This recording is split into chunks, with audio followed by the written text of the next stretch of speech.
Bodyguard presents Bihar की बात को पावर्ड बाय सेंसोडाइन एंड विमल। बोलो जुबां केसरी। डॉक्टर संजय क्या मनवा लेंगे? क्या ज्यादा सीट पर चुनाव लड़ने की इच्छा है उनकी? एक बड़ी बात ये सामने आ रही है। दूसरी बड़ी बात सामने ये आ रही है कि ठीक है, मंत्री परिषद में 2 मंत्रियों को शामिल किया गया जेडीयू कोटे से, और अंदर से ये बात तो बिल्कुल आ रही है कि मन लायक मंत्री पद तो मिला नहीं, मंत्रालय तो मिला नहीं।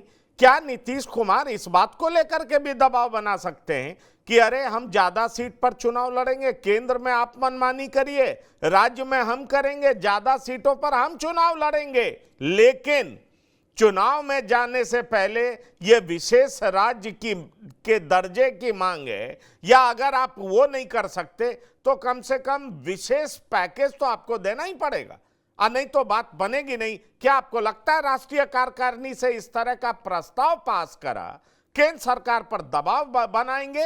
दबाव बनाने की बड़ी वजह यह होगी क्योंकि केंद्र सरकार मेजॉरिटी में तो है नहीं अपने दम पर।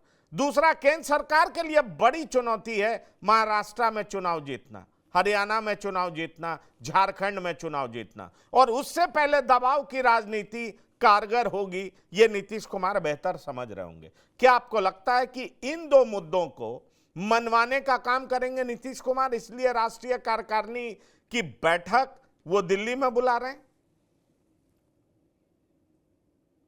नहीं, वो इंद्रभूषण जी बता रहे थे कि वो सही बता रहे थे कि राष्ट्रीय कार्यकारिणी की बैठक तो इनकी दिल्ली में ही होती है, और ये रूटीन एक बैठक है जिस बैठक के तहत फिर इस बार ये बैठक होगी, लेकिन इसके एजेंडे अलग होंगे।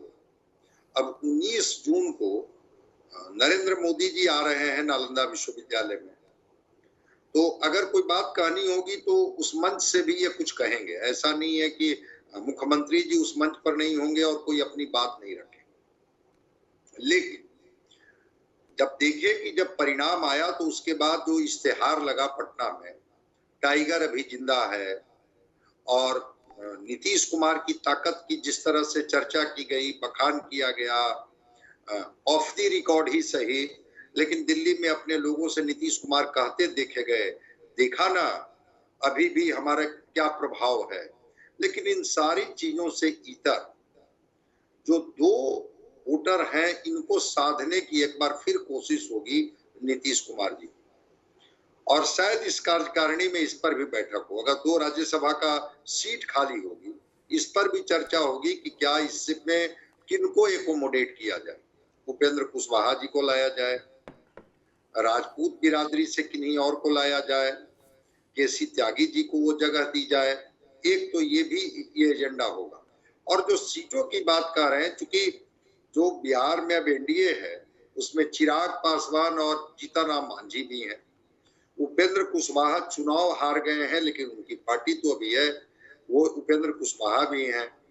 तो इन लोगों के बीच में भारतीय जनता पार्टी के साथ मूल जोल तो होगा कि हम इतनी सीटों पर लड़ेंगे, और कार्यकारिणी की बैठक में हो सकता है कि अभी तुरंत तो नहीं, लेकिन 25 के चुनाव में ही सही, इतनी सीटों पर हम लड़े, इतने सीटों पर तैयारी करें, इतने सीटों के लिए हम दबाव बनाएं। कल तेजस्वी जी का एक बयान आया कि 25 का चुनाव तो हम जीत ही रहे हैं। जब हम शून्य पर थे, 4 सीट जीत गए, तो 25 का चुनाव जीतने से हमें कौन रोक सकता है। तो हो सकता है कि नीतीश कुमार सीटों को लेकर के भी कार्यकारिणी की बैठक में कोई घोषणा करें कि भाई इतनी सीटों पर तो हम लड़ेंगे। बॉडीगार्ड प्रेजेंट्स बिहार की बात को पावर्ड बाय सेंसोडाइन एंड विमल। बोलो जुबां केसरी।